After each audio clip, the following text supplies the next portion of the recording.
Edwin, did you have an inkling about Miss Geeta's resignation? The answer, Bindu, is simply no. Hmm. How can you imagine that she would be resigning when we have a board meeting coming up? We have her sending all of these mails saying we have to prepare for the CIS and NIASC. And she claims that she was so keen to get it done. And the only reason that is not coming out as to why I was not asking for that meeting to come was because the rest of the board was putting together an organization structure that will ensure a balance of management between the head of school and the board. Because the last time we went to CIS and NIASC, they wanted to understand what that balance was. And I wasn't the kind of guy who would sit down and write a document. I wanted us to be on the same page before we wrote that document, and I told her that we will discuss that in the board meeting. So the board meeting has been called. She's also been given a template to prepare for her report of the board and also a template for her self-appraisal. The board meeting is set, and the next thing you know, she resigns. Absolutely none. So no clue. None. You see, the thing is like this. I mean, even if you go to any institution, you go look at the bylaws. Bylaws says the administrative head of the trust is the chairman. And though it doesn't say clearly that the reporting line of the head of school is the chairman, I think it's implied that she reports to the administrative head and also becomes accountable to the board. Now, if she had a problem, she could have always come to her reporting manager. She could have told her all the challenges of harassment she's supposed to have had, all the so-called injustice that's been done to her, all the things that have been done to her that nearly brought her to tears, as she says. Not once did she bring it to me. In fact, when I met her after when things were starting to get in the conversation, I asked her, why didn't you bring it to me? Her answer was, I thought you were also on the same side. I said, why would you think I'm on the same side? And she had no answer. Right. Which leads me to my next... Sorry, go ahead. Yeah. So therefore, it's almost like somebody says good night to you the previous evening before leaving office, and the next day morning, this toss a resignation on the table and say, I'm going. So you're saying it was that sudden and you were clueless. Absolutely. So this Absolutely clueless. This leads me to my next question. Did you reach out to the HOS post-resignation and try to contain the damage after that? Absolutely. From 11:30 on till 4:30 that evening, I kept calling her and kept calling her and kept calling her. I sent her mails. I followed up all the weekend. And she didn't respond even once to that. What about post that, Edwin? And post that, when she came from Monday on, I kept calling her again and again and again, and she never responded. I had WhatsApp messages. I may even be able to pull out that, let me see, just give me half a second, because I haven't talked about this for a long time. Wednesday, 1st March. This is my mail to her. I'm reading out what he said. Mrs. Geeta, good morning. As you know, the situation regarding the school is very grim, and I think we've all allowed the situation to go to the brink. Both you and I care for this institution. It is our shoulders to find a way back. I have some thoughts which I could share with you and take your support. Can we have a short call at 7:45 a.m. this morning? Thanks, and look forward to your response. This is sent at 6:44 a.m. on the 1st of March. And I get a response to her from the 2nd of March. Says, good evening, Mr. Edwin. Thinking of you. It is unfortunate that the people you trusted the most exploited their positions and let you down. You're a nice person, but I guess you trusted the wrong people. Anyway, the goodness in you will continue to touch me. Please take care of yourself. We can talk next week. Good night. So was she referring to the other board members? Yeah. Right. Now, you see, she built a narrative that everybody in the other board members were harassing her, and the only person she trusts on the board is me, but she never could come to me. I mean, how silly does that sound? How silly does it sound when you have a mail from her? I read a mail from her on 15th of February. I wish her a birthday. And she says, "Thank you, Mr. Edwin, for your kind wishes. It means a lot to me." Now, is this a message of a principal that has lost faith in the chairman? The 15th of March is exactly 10 days before you resign. In your mind, as chairman of the board, did you do everything possible to retain and to try and change her mind?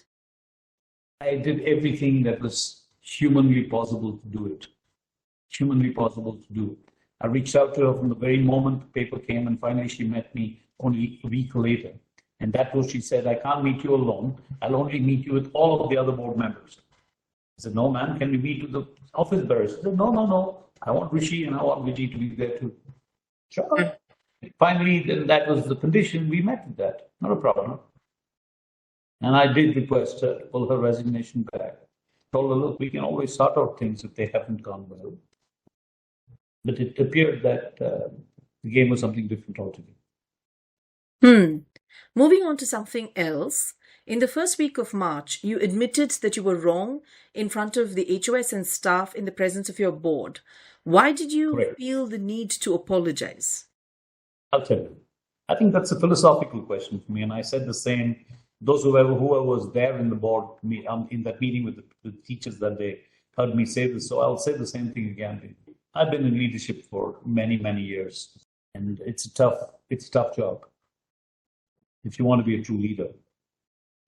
At the end of the day, the reasons for an outcome don't matter. I am responsible for the outcome. When I stood in front of the teachers that day, we were in a situation where I had a majority of parents who had lost hope.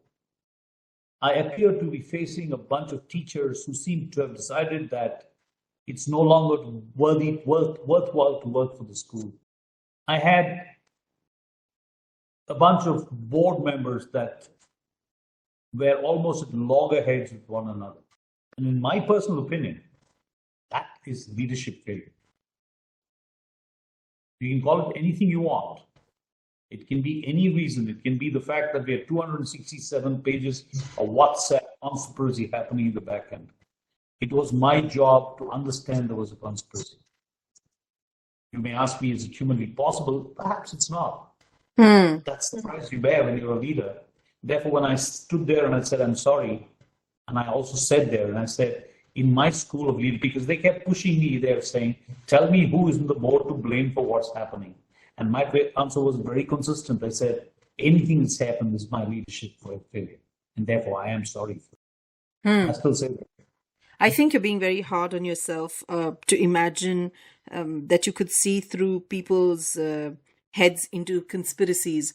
I think if we had not had 276 pages worth of WhatsApp messages, a lot of us would have been left wondering what this whole thing was about.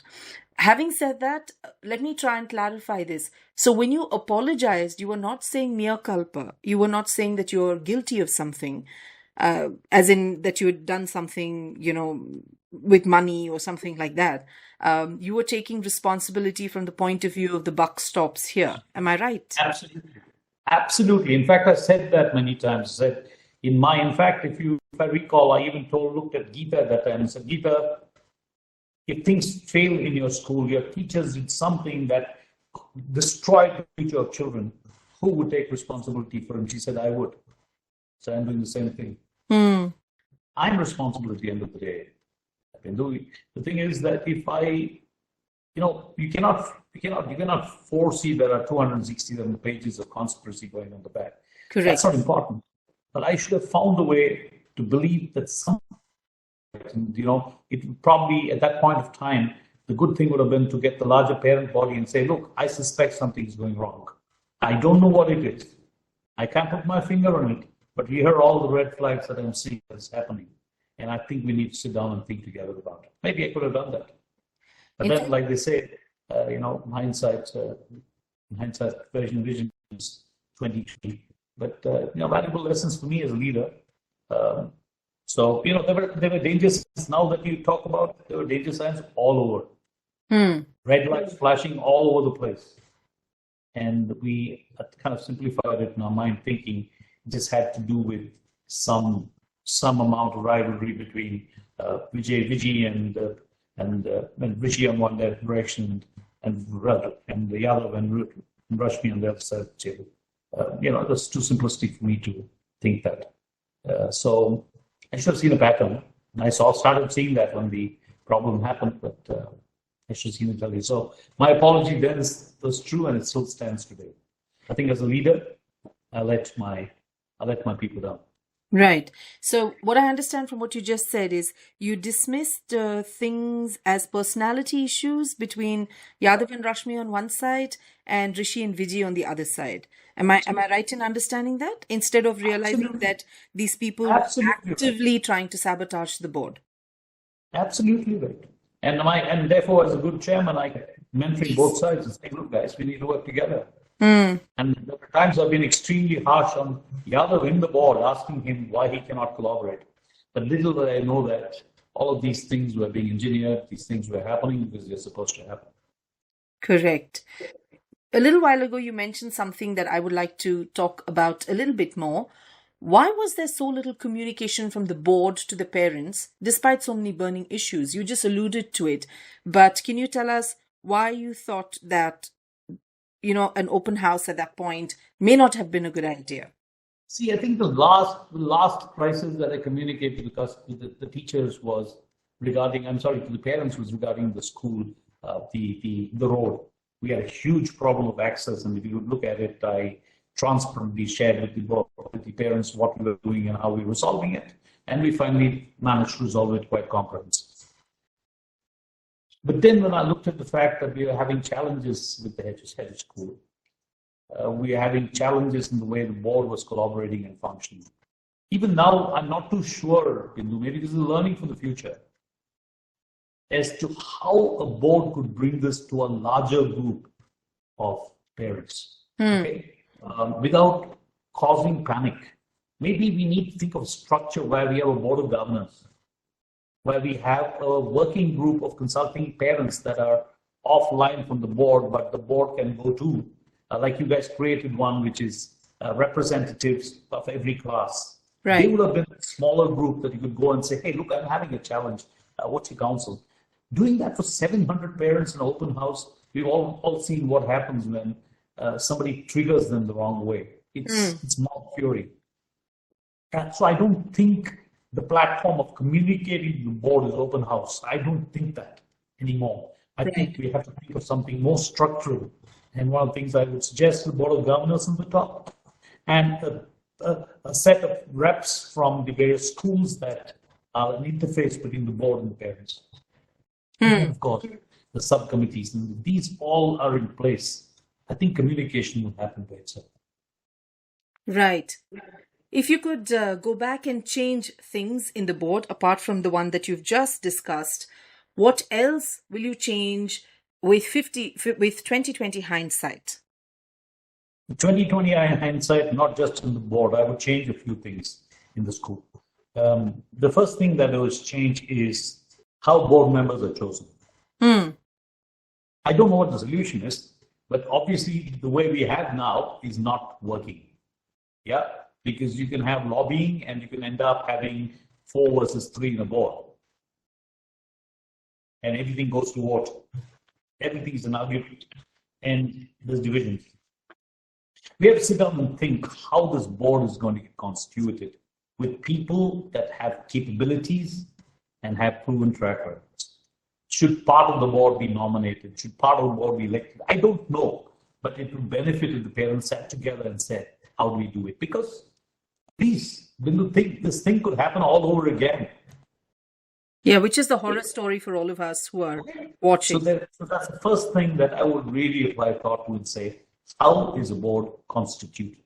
The second is, as I already said, how is the board going to be linked back to the larger community? And that is not open house. It is not newsletters. That's too childish. Because when you want to discuss issues like I'm struggling with my head of school, who do you go and talk to? Not the 700 parents. Correct. You have to find the medium. So this is the second thing I would. And the third thing that I've come to a complete decision in my mind is that if we want to get the next head of school, we should get an expat because they come with a purpose, they come with a time frame that is fixed. They are not intent on building a kingdom and staying back in this country. Therefore, they come, they do a great job, they come up with a succession plan, and they'll leave. I think our next principle and all principles from now on should be expats. For our kind of construct, if it's an owner-run school, it can be anybody. But if it's a parents-run school, I think we're best when we're with an expat. And I'll tell you why. You know, I've always said this, and I said this in my mails. At the end of the day, we're all defined by how we settle our differences. Mm.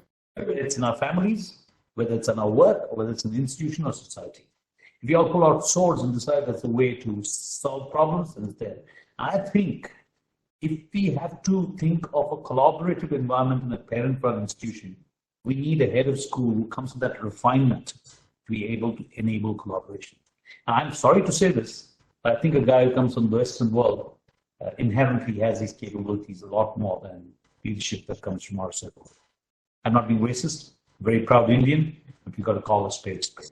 You ask me what I would change, this is what I would change. These are the 3-4 things that I would change. Thank you. I just hope that the new board will pay attention and take whatever they think is relevant from what you just said. I think there were some very, very important thoughts, especially about lobbying for positions and all of that. Please tell us something more about the harassment charges, because they've been pretty much ubiquitous. They've been everywhere and also very amorphous because we can't seem to lay our hands on any specifics. See, there was no harassment ever done. Really? None. But this whole thing has been None. the whole thing has been told to us that there was so much of harassment, HOS, teachers, across the board, support staff, everywhere. So, you know what? There's not a single person. See, now the head of school is gone. Very soon, the existing board is going to go away. There's going to be a new board. There's nothing going to stop anybody from coming with concrete evidence and saying, here's the date, here's the time, here's how I got harassed. I can tell you one thing, if ever there was harassment in my watch as the chairman, I would not have tolerated it even for a second. Sorry to interrupt, but are you telling me that in the last 100+ days, not a single shred of evidence has turned up about this harassment that has been pervasive? Tell me something, Bindu. We've had this explosion of WhatsApp. Has anyone come with one shred of evidence? The only thing that we seem to have that proves there was harassment is a repeated claim of the head of school that she was harassed and harassed and harassed. And if somebody asks, I've asked her, tell me the instances when you're harassed. Tell me, when did it happen? Tell me, how did it happen?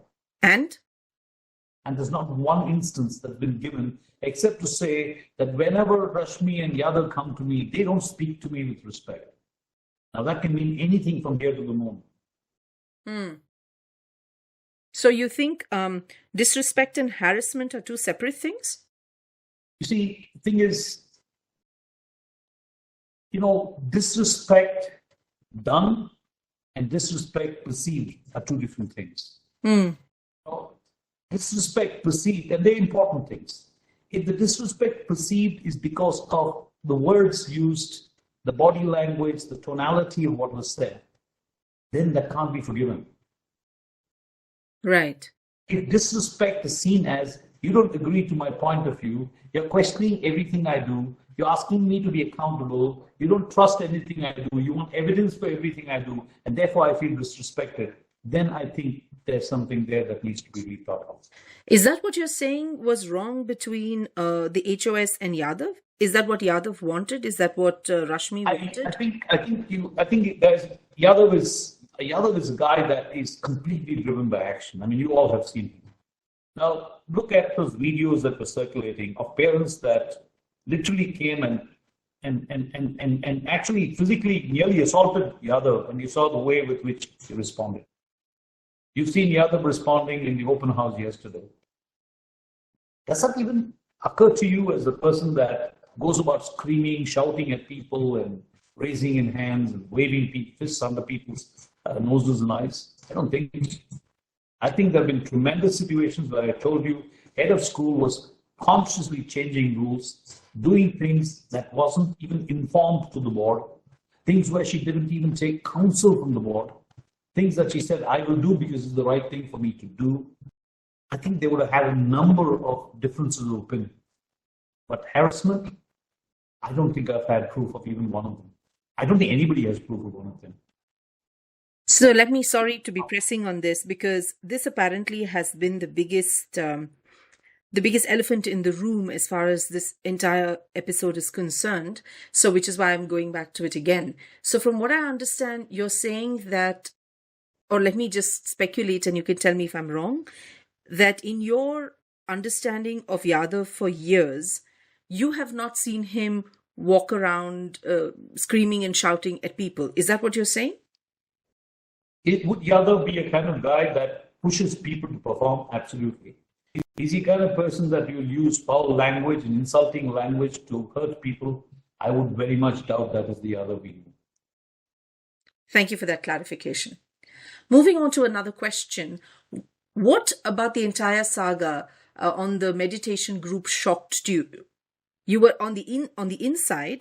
What shocked you about 276 pages? What shocked me is, I'll tell you what shocked me at the level of just a human being and what shocked me personally. Okay.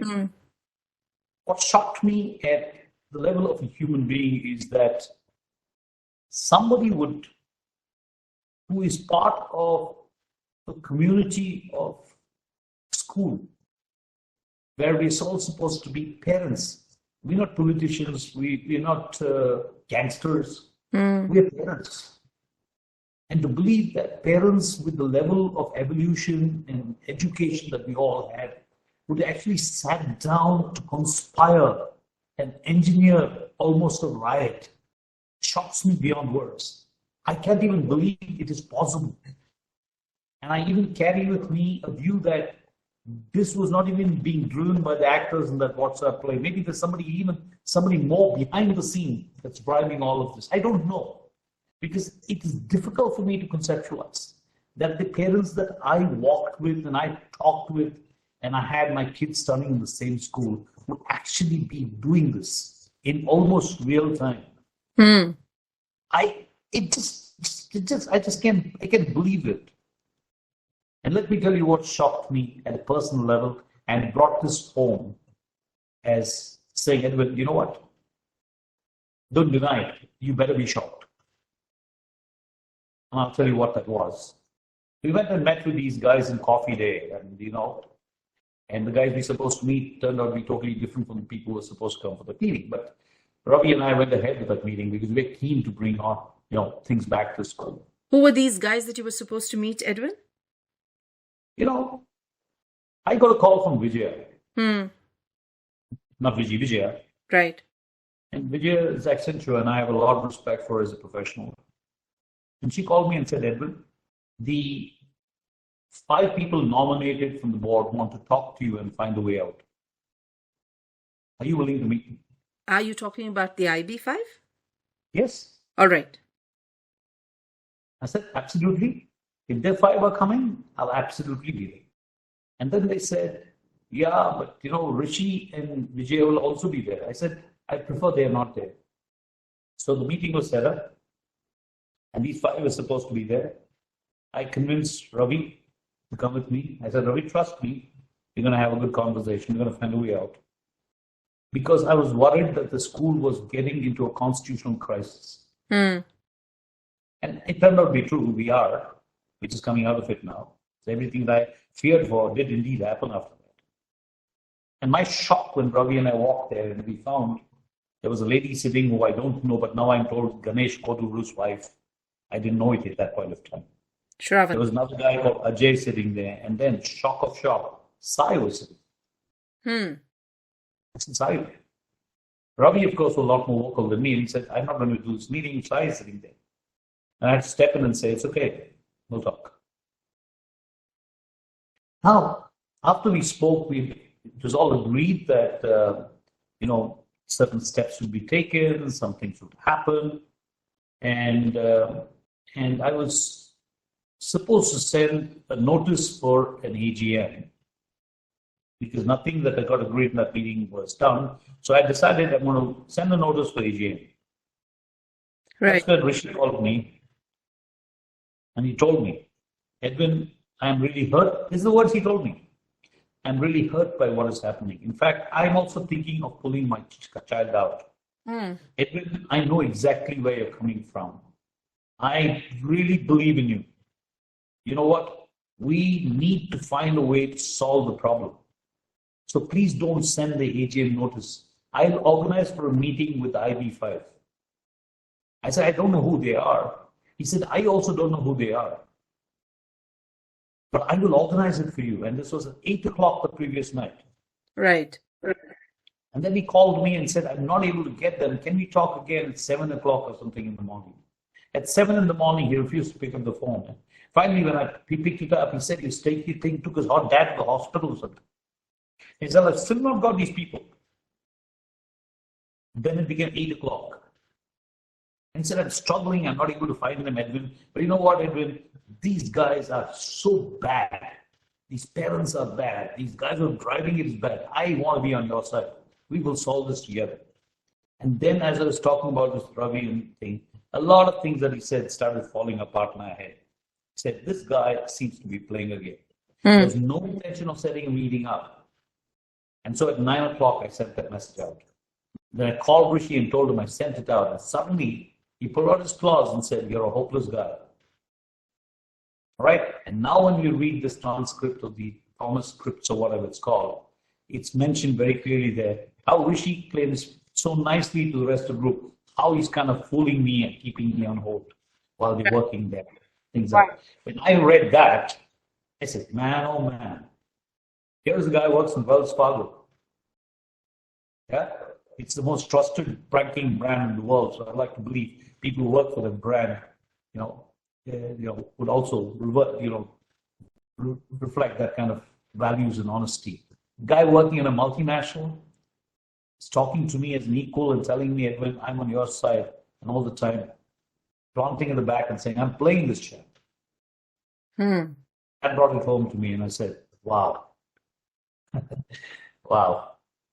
Yeah. So, Yeah. I think most of us were rendered speechless after we read those pages because personally, I didn't know what I was reading. I felt I was not sure if I was going or coming. So I'm quite familiar with that sense of, wow, what is all this about?